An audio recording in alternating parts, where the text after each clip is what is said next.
What's up, everyone? Welcome to this week's Real Estate Investing Weekly Lesson. I am your host, Greg Helbeck, and if you're watching this on YouTube and you get value today, if you could subscribe to my channel and like the video, it would mean a lot. If you're not familiar with me, I have bought and sold well over 100 houses in my 6-year career as a real estate investor, and the goal of these videos is to put out my best content for the listeners or viewers to consume for free. So you can take some lessons from me and you can apply it in your real estate business, whether you're brand new or whether you are a seasoned investor who's made a lot of money. So today's lesson is going to be about how to close a real estate deal over the telephone, right? And this is a popular strategy now in 2022 as the recording. And in 2015 and 16, when I got started, it really wasn't that popular. Not a lot of people were doing it. So at the end of the day, if you want to close deals over the phone, right, that just means simply buying someone's property via the phone instead of physically sitting inside their house and negotiating with them.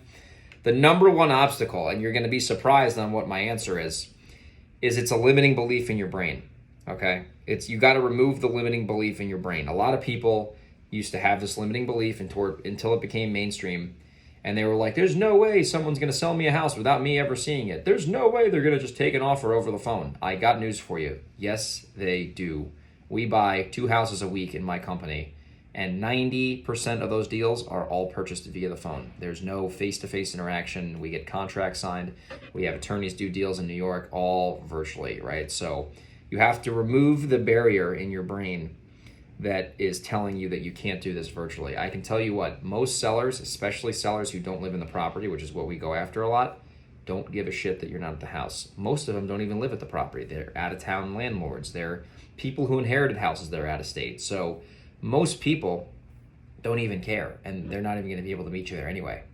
So if you remove that barrier in your brain that tells you you can't buy over the phone, once you do that, the process of buying a house over the phone, which is really a sales process, which I'm not going to get into on this video because that will take a long time, but the process is exactly the same via the phone than it is in person, except you're not seeing the house. So instead of walking around the property, you say on the phone, hey, can you give me a virtual tour of the property? Let's pretend I walked through the front door.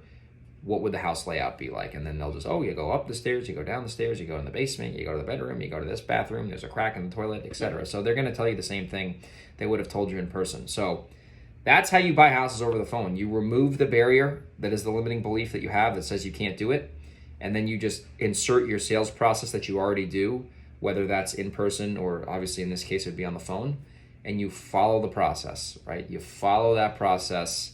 And here's why you should consider buying houses on the phone, even if you're local.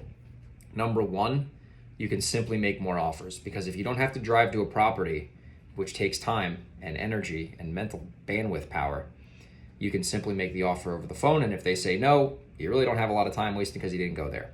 Number two, you can actually get deals over your competitors, which is counterintuitive, because a lot of people who want to sell right away do not want to wait. They don't want to wait for an appointment. They don't want to wait for someone to come there on Monday morning at 2 o'clock or Monday afternoon at 2 o'clock.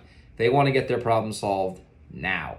So if you can make someone an offer that works for them and works for you, and you can do that over the phone, you can be signing a contract with them on DocuSign while the dumbass competitor has their calendar set for Monday. Meanwhile, that seller's going to call them after the fact and say, sorry, I already sold the house. And they're going to say, what? I thought we had an appointment. Well, too bad, so sad. You lost. So it's going to get you deals over your competitors as well. So hopefully this video was helpful. If you are watching this video and you got value from it, if you can subscribe to my channel and like the video, it would mean a lot. If you think this is helpful for someone else, share it with them, share it on social media. And if you want to partner with me on real estate deals, you got to be living in New York, you got to be living in Delaware, and you got to be living in San Diego. If you're in one of those 3 areas, and when I say New York, I mean like the New York City area, not the upstate, as they say. I'd love to do deal with you. So if you want to JV with me, if you want to wholesale me a house, if you want to wholesale a house together, email me, greg@velocityhousebuyers.com. I'd love to do a deal with you, and I will see you on the next video. Take care.